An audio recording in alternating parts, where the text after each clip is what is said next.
Talk, ladies and gentlemen. Today is January, I forgot the dates, January the 28th, 2020, and we're going to be talking about WWE's Monday Night Raw and the future of Edge, because if you guys did not know, Edge made his return to WWE physically in competition on Sunday nights at the Royal Rumble match. So, ladies and gentlemen, we will hear from him, but that's the end of the show. Now we saw the new Royal Rumble winner, 2020 Royal Rumble winner of the men's, Drew McIntyre, coming out, and he told us who is he going to challenge at WrestleMania. No, he didn't have to wait. He didn't think about it. He did think about it, but it didn't take long to think about it, like some other people does. But ladies and gentlemen, Drew McIntyre says he challenges the WWE Champion, Brock Lesnar, at WrestleMania for the WWE Championship. So now we know the main event of WrestleMania, I think is going to be the main event, will be Drew McIntyre versus Brock Lesnar for the title. And then, ladies and gentlemen, he got rudely interrupted by the OC. There was no AJ Styles because AJ got injured during the Royal Rumble match. I hope he's okay. But ladies and gentlemen, here comes the OC, Luke Gallows, and Carl Anderson talking about things and all that, and they just want to fight. And Drew McIntyre says, you both could fight me.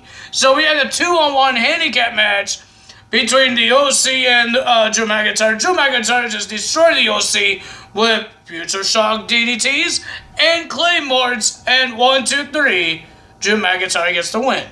He threw all those guys out of the ring and then here comes the Beast, run in the ring and did an F5 to his challenger at WrestleMania, Drew McIntyre.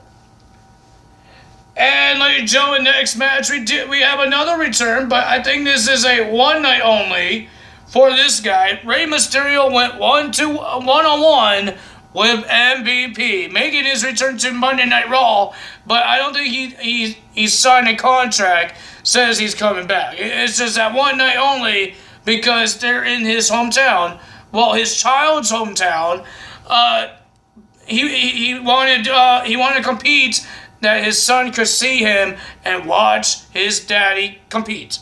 So his son, or his kid, I think it's his son, saw his daddy compete twice in the Royal Rumble match and against Rey Mysterio. Not a bad match, decent, but the winner of that match was Rey Mysterio after a 619 and a frog splash onto the spine of MVP. Rey gets the win. I don't think MVP will win that match anyways because he's not part of Raw roster. So yeah. And then we had Seth Rollins and Buddy Murphy defends their Raw Tag Team titles. We knew this was going to happen, but I didn't know it was going to be this fast as going to happen. We had Buddy Murphy and Seth Rollins defend their titles against Kevin Owens and Samoa Joe for the Raw Tag titles. Pretty decent match, but ladies and gentlemen, Samoa Joe got himself injured by doing a suicide dive outside the ring. I guess he hurt his arm. He did a suicide to attack, I think it was Buddy Murphy. And then after the break, we saw the referees and the doctors telling Samoa Joe, you had to leave. So Kevin Owens was in a 2-on-1 handicap for a shot at the Raw Tag Team titles. He almost won the tag titles. Didn't happen because Buddy Murphy hold on the tights or the shorts of Kevin Owens to get the win and retain the titles. Then we have Humberto Carrillo versus Andrade for the United States Championship. How many times does Humberto guy deserve a United States Championship match? Well, ladies and gentlemen, he did win, but he did not win the title. Because of Zelina Vega, he got disqualified. He got angry, beat up Andrade, and did the same thing what Andrade did to him, like last month. He did the hammerlock DDT on the concrete, and ladies and gentlemen, it was done. Andrade is out. He's the United States Champion. Why you do that for? Why you do that? Well, ladies and gentlemen, there's other reasons. I don't know if I'm allowed talking about it. But ladies and gentlemen, there's other reasons. I think you guys know it because it's on the internet. Then we had Charlotte Flair coming out and looks like she was going to tell us who she's going to verse. But she didn't tell us. Because, ladies and gentlemen, she's still thinking about it. Why are you still thinking about it? It's not that hard. You already beat Bailey. You already beat Becky. Just say a name. Because everybody's going to be bored of it. But, ladies and gentlemen, and then here comes the Women's Tag Team Champions, Asuka and Kairi Sane, saying a whole bunch of things in Japanese that I don't understand, and all this stuff. And, ladies and gentlemen, the Kabuki Warriors attack Charlotte Flair. And then after commercial, we have a match, Asuka versus Charlotte Flair. Pretty decent, not bad, but the winner of that match was Charlotte Flair because of disqualification. Kairi Sane did an insane elbow up the turnbuckle when Charlotte Flair was doing a figure 8 on Asuka. Insane elbow, bam! And then she got disqualified, and Kairi Sane was still attacking Charlotte Flair until Charlotte Flair reversed and did a big boot on Kairi Sane. That happened there. Then we had a normal match this time for the 24/7 championship. Mojo Rawley, and he brought out a new friend, a new tag team partner, I guess, from NXT. I don't know how this happened, but Riddick Moss is on Raw now, being accompanied with Mojo Rawley. And Mojo Rawley defended his title against No Way Jose. It was a fast win. Mojo got the win. 1, 2, 3. And then R2 came out looking like a hamburger or a clown. He got the pin, and he won the 24/7 championship again. And then Riddick Moss got in the way. He blocked him. You can't go anywhere. And then Mojo did his finisher. 1, 2, 3. Mojo wins, and he's the 24/7 champion again. Then we had Liv Morgan versus Lana. Bobby Lashley and Rusev were banned or barred or whatever you want to say from ringside. I thought they got injured at the Royal Rumble when they were having a parking lot brawl. But I guess they were injured and they were okay to fight still.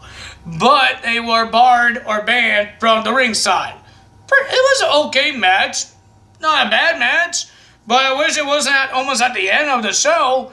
The winner of that match with a flatliner through the middle ropes was Liv Morgan. Liv Morgan gets the win. Lana can stop talking now, right? I'm hoping. Then we had Rowan versus a jobber. Nothing with the crate this time. Nothing happened with the cage. He didn't get bitten, or made this guy didn't go for it, or he got his head shoved into the cage. No. Rowan just got the win by doing the Iron Claw Slam, and 1, 2, 3. Rowan gets the win. Good job for Rowan. How come you can win on Raw, but you couldn't take out Brock Lesnar at the Royal Rumble match? You were out fast. I blink, and you were out. So, ladies and gentlemen, then the end, we saw Edge coming out, and we want to know the future of Edge. Is he back? Is it on one night only that happened at the Royal Rumble, like MVP? But, ladies and gentlemen, it looks like he's back. It looks like he's on the Raw roster, and he wants to wrestle because, ladies and gentlemen, he saw the same faces and new faces, and he says he wants to fight them down the road. But he did say he does not know how long this is going to be because he is getting older, and he does have a little gray on his beard. But, ladies and gentlemen, he's back, I guess. If you guys didn't read the WWE.com or the internet, looks like Edge signed a 3-year contract with WWE. I guess as a competitor, not a special guest or some special appearance or a commentary. No, looks like he's going to be a wrestler. He's actually could wrestle again, just like Daniel Bryan. But this guy waited for 9 years to come back. Daniel Bryan waited for 2 years. I guess Edge got hurt more, and he ignored it, and then that's why he had to wait so long. Daniel Bryan didn't wait so long. He did not ignore it because the doctors wouldn't let him ignore it and wouldn't clear him. Back in the day, it was different. Back in the day, in 2000s, where Edge hurt himself, or whenever he hurt himself, it's different back in the day than the officials that's here now. So, yeah, it's different back in the day. But ladies and gentlemen, Edge was saying all these things, and then here comes Randy Orton coming out. He came out, and looks like we're going to have a reunite a reunion of the Rated RKO. Guess not, because Randy Orton did an RKO on Edge. I guess he's upset because Edge threw Randy Orton out of the Royal Rumble match. If you guys didn't remember that. But Randy Orton did an RKO, grabbed a chair, smacked the chair onto Edge's back, and he put the chair, his head in the chair, and looks like he'd go on the turnbuckle and stomp on it, but he did not do that. He looked like he had some passion. I guess he was upset. But ladies and gentlemen, he wasn't really upset. He was about to leave. He came back, grabbed 2 more chairs, and then he puts the head on one of the chair, and then he smacks it on the head. It's like a sandwich. One chair, and Edge's head is laying on the other chair, and then he just smashes on the head. Oh, that's just nasty, man. It's a rivalry. Edge's first rivalry coming back to WWE is his former best friend, former tag team champion partner. Crazy stuff is going to happen there.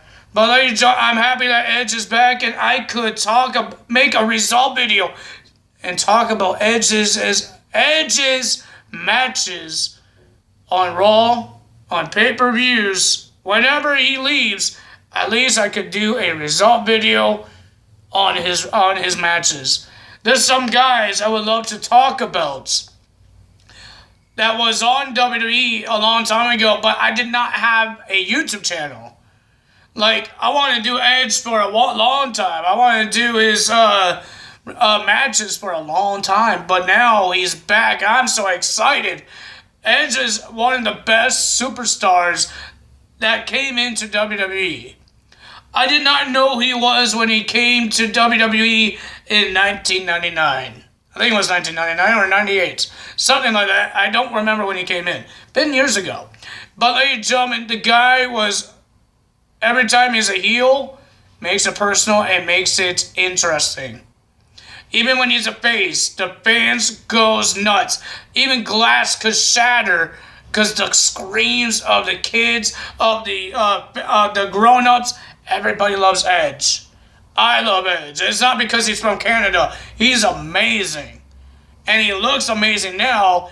I don't care how old he is. He looks like he could still wrestle. If you guys seen him in the Royal Rumble match, the guy could still wrestle. Yes, he could perform a good spear. Because there's some older guys that done the spear before, couldn't do the spear again. Because they're old. They got older. But ladies and gentlemen, Edge, somewhere in his 40s, could still do a spear. And this guy is crazy to come back. Well, he's not crazy because I love it. But ladies and gentlemen, if you guys enjoyed this video, if you guys are more excited like I am for Edge returning, I'm happy that some of these older superstars that was here years ago coming back to WWE, like Drew McIntyre, John Morrison, Edge, Rey Mysterio. I'm happy these guys are back.